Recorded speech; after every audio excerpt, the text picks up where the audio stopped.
Ketika Samiri mengembara ke seluruh dunia, dia sampai ke segitiga Bermuda, sebuah area lepas pantai Samudra Atlantika yang menghubungkan 3 titik. Florida, ada Miami di sana, ada Puerto Rico, dan ada Bermuda. Segitiga ini adalah tempat di mana Ajazil membangun istananya dari kristal cahaya. Itulah kenapa siapapun yang lewat kena hilang. Sebetulnya tidak hilang, ada, cuma tertutup dengan kristal cahaya. Begitulah cara David Copperfield menghilangkan patung Liberty. Begitu pula cara David Blank menghilang. Dia tidak menghilang, tapi dia bersinergi, bersenyawa dengan jin, sehingga kristal cahaya menutup pandangan kita, sehingga dia tidak terlihat, nyaris tidak terlihat. Dan itu pula yang terjadi ketika Nabi Muhammad SAW menghilang di Madinah 8 jam, tiba-tiba muncul lagi di tengah-tengah sahabat, karena bersentuhan memasuki alam jin. Ketika kita masuk ke dimensi jin berada, maka kita tidak akan terlihat saat itu. Dan di sana berdiri singgasana iblis yang terbuat dari kristal cahaya.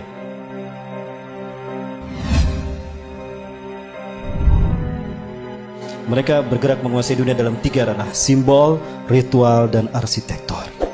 3 ranah ini mereka sentuh. Kata kunci kita, api dan matahari.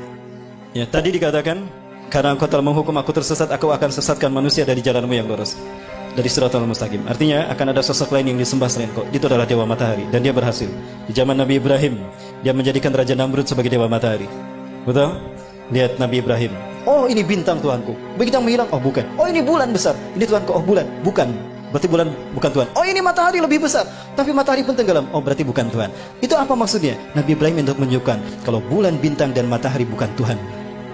Itu hanya benda langit, tanda kekuasaan Allah. Allah lah Tuhan kita. Artinya, konsep penyembahan kepada Tuhan sebagai Dewa Matahari sudah ada sejak zaman Nabi Ibrahim. Berhasil Ajazil. Persia, Iran, ya, kaum Zoroaster menyembah Dewa Matahari. Raja yang mereka sembah adalah Dewa Matahari, Ahura Mazda.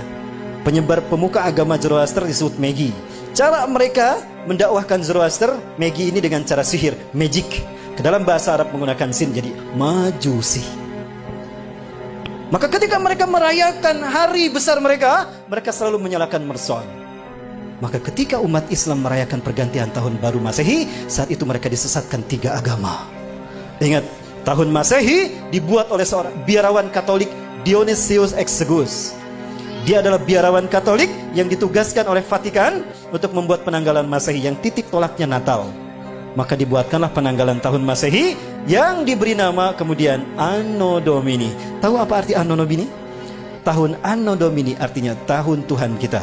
Kita Romawi. Siapa Tuhan Romawi? Yesus Kristus. Berarti tahun Anno Domini adalah tahun Yesus Kristus. Lalu dilayakkan pergantian tahunnya oleh umat Islam. Apakah umat Islam tidak murtad? Satu, ketika umat Islam euforia merayakan pergantian tahun Masehi, saat itu mereka itiba kepada kaum Nasrani. Lalu mereka merayakan dengan meniup trompet. Lihat Yahudi, mereka merayakan hari besar mereka dengan meniup trompet. Betul?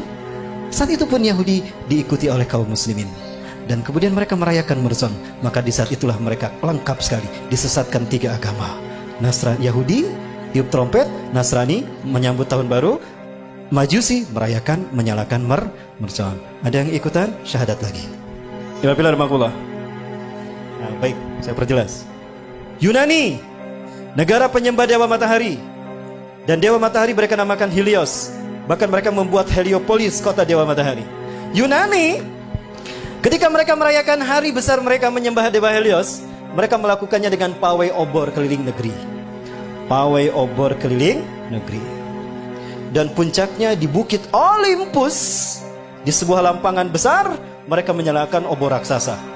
Dinyalakanlah obor besar tadi. Obor besar, selama obor besar itu menyala di Bukit Olympus, kaum paganis Yunani, mereka merayakan penyembahan Dewa Helios dengan melakukan berbagai macam atraksi. Ritual ini sampai hari ini dipertahankan, dan itu bernama Olimpiade. Sekali lagi, Zionis Yahudi menyesatkan kita dalam 3 ranah: simbol, ritual, dan arsitektur. Sudah terwujud? Tingkat dunia Olimpiade, tingkat benua ASEAN Games, tingkat nasional PON, tingkat daerah Porda. Dewa di Itali, Roma, Dewa Mitra. Lihat, ini Dewa Mitra, sama dengan Liberty. Ada matahari di kepalanya. Patung Liberty pegang apa? Obor kan. Berubah tidak? Tidak. Inilah yang dikatakan iblis. Fabima akhwatani la aqudanna lahum siratal mustaqim. Karena engkau telah menghukum aku tersesat, aku akan halangi mereka dari tauhid. Artinya, akan ada sosok lain yang disembah selain engkau. Siapa? Dewa matahari. Siapa dewa matahari? Matahari adalah unsurnya api kan? Dan siapa yang Allah ciptakan dari api? Jadi siapa dewa matahari itu? Ajajil. Tapi dia tidak terlihat. Maka dia butuh sosok manusia yang menjadi kembaran dia seutuhnya. Samiri. Jadilah dia Dwi Tunggal. Siapapun yang mengangkat tangannya seperti, berarti dia komitmen kepada iblis dan Dajjal. Baik, di Amerika Latin, Amerika Selatan ada 3 suku bangsa menyembah dewa matahari. Suku Aztec di Meksiko menyembah Viracocha. Suku Inca menyembah dewa Inti di Brazil. Suku Maya menyembah dewa Kukulcan di Amerika Latin. Ya. Dan di Mesir ada Horus, dewa matahari. Dan Horus selalu digambarkan dengan kepala burung. Kenapa? Ketika Tuhan turun ke bumi selalu menggunakan burung. Dan burung adalah simbol singgasana tinggi. Maka siapapun yang menjadikan burung sebagai simbolnya, maka dia merdeka, akan merdeka abadi. Maka jadilah burung simbol kemerdekaan setiap. Kebetulan atau sesuatu yang sudah direncanakan? Apakah ini hanya begitu saja kebetulan? Bukankah iblis sudah berkata, aku akan sesatkan mereka dari jalanmu yang lurus, dari tauhid. Segitiga satu mata. Ingat? Segitiga digunakan iblis karena dia melihat ke bawah. Dia berada di langit ingin berkuasa di dunia. Ajazil menghadap ke bawah. Samiri pun sama, dia ingin berkuasa sebagaimana Tuhan di langit. Maka segitiganya menghadap ke atas. Keduanya bertemu di segitiga Bermuda. Pertemuan mereka simbolnya seperti apa? Ini simbol mereka. Betul?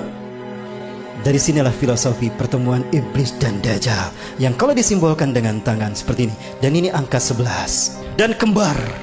Itulah WTC 911. Menggeser nama keberadaan Tuhan. Kecelakaan, kecelakaan, call 911, call 911. Tuhannya hilang. Musibah, musibah, call 911. 911 yang disebut Tuhannya hilang. Keberadaan Tuhan digeser. Yang pertama disebut manusia ketika terjadi musibah kecelakaan. 911. 9 tambah 11 berapa? 11. 9 tambah 1 10. 10 tambah 1 11. Itu simbol pertemuan iblis dan Dajjal yang mengaku maha tinggi. Dan itulah WTC. Dan WTC dihancurkan di titik balik pertama di milenium ketiga. Milenium ketiga itulah yang disebut dengan Y2K. Kepada dunia, dunia latah, bahkan negara Arab termasuk Indonesia, kami siap menyambut Y2K, betul? Di tahun 2000 tuh, we are ready to visit Y2 km. Padahal Y2K syarat berbau muatan ideologis. Y2K bagi orang Kristen adalah singkatan dari Year of the Jesus Kingdom. Dan Y2K bagi Yahudi adalah Year of the Jewish Kingdom. Artinya 1000 tahun terakhir sebelum hari kiamat. Itu adalah tahun bagi berdirinya singgasana Tuhan di muka bumi. Cirinya apabila sapi berwarna merah sudah lahir. Sudah lahir belum? Berarti Tuhan yang mereka tunggu-tunggu akan tiba. Allahu Akbar. Sebentar lagi Dajjal sudah muncul. Di sinilah iblis dan Dajjal bertemu. Dan mereka membuat kesepakatan. Inilah kesepakatan yang mereka buat. 1, kita hancurkan Islam dan kaum muslimin. Karena hanya Islam yang menghalangi kita. Maka apapun caranya, Islam dan umat Islam harus dimusnahkan. Yang kedua, kita berjuang kepada manusia untuk menunjukkan kalau Tuhan telah salah pilih. Tuhan telah berbuat salah. Begitu kan? Ini filosofi siapa kalau bukan filosofi Ajazil? Ya, maka dendamnya kepada umat Islam. Sekarang mereka bersatu dendam sama umat Islam.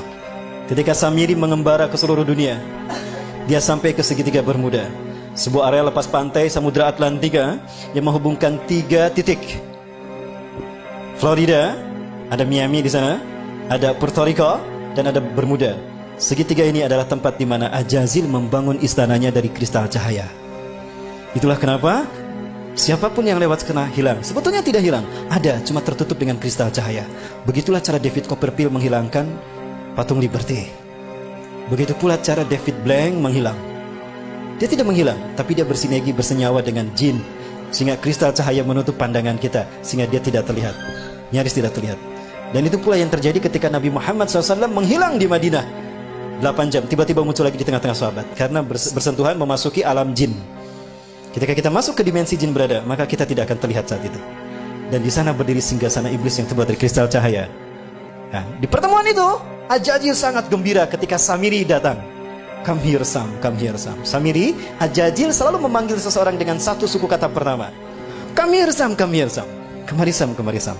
Apa kata Ajazil? Di hadapan pengikutnya Ajazil berkata, hari ini adalah hari yang aku tunggu-tunggu sejak Allah menurunkan aku dari surga ke dunia, di mana aku dipertemukan dengan saudara kembarku.